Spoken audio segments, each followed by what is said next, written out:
Ainda nos acudimos aqui na Hyatt Airport, onde tem uma Assembleia General tomando lugar de FIBA, entre outros, de parte Central América e Caribe. Tour, o presidente e secretário-geral, estão mais importante da região, está presente atualmente, e mais claro, também bom bini que nós para chamar na Yamil Bukele, o irmão homem do presidente de El Salvador, que também é um executivo da FIBA e está presente na Aruba no momento aqui.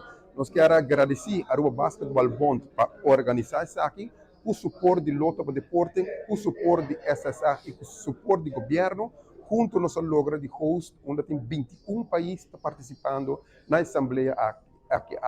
Éxito na tour, que está participando, uma bonita abertura e não está trabalhando de banandia de trabalho para concretizar esa. Contentos de estar aquí en Aruba, visitando hermosa isla, contentos con los avances de seguridad, al igual que en nuestro bello país, El Salvador. Estamos en la Asamblea de la Confederación Centroamericana y el Caribe de Baloncesto. Nos reunimos con el ministro de Educación y Deporte de Aruba, estrechando lazos de amistad, solidaridad y mucho trabajo que se aproxima para el futuro.